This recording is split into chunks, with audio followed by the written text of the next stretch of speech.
The proliferation of online pornography is associated with several physical and mental health concerns, including sexual addiction. A key component in these addictions is a loss of control, often with serious consequences to jobs and relationships. Valerie Voon from the University of Cambridge told me about her research into how the internet drives compulsive pornography use. Knowing that online pornography, or in fact any online materials, the significant kind of vast access to novelty, so there's always something new every day, does that novelty play a role in terms of driving some of these behaviors? Would you be able to take me through the methods step by step? We familiarize them to images. So we'd show them certain sexual images or attractive women or objects, and we'd show them repeatedly to familiarize them. Then we had them in the test phase then choose between either an image that they've been familiarized to or a matched image which is never seen before. And both of them were associated with winning money in a random manner. So they should pick both equally. But what we actually see is that those with compulsive sexual behaviors preferred the sexual image that was new and not the one that they had seen previously.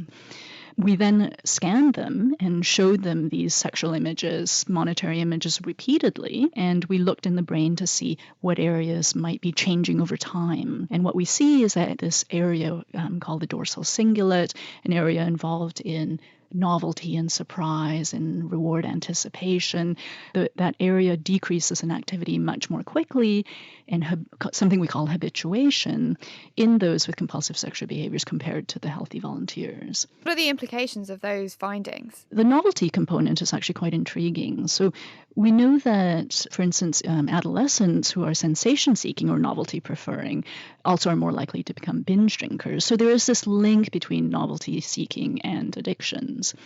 But there is something intrinsically different about using the internet, and it's the fact that there is actually stimuli that's constantly novel and constantly new as compared to if you're using a drug. A drug, you're using the exact same thing over and over again or seeking that.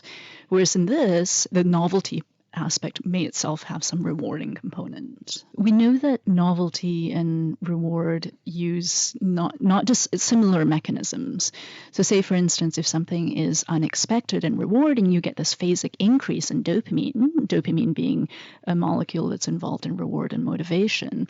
And when it's no longer new or it's now expected, there's no longer this increase in dopamine.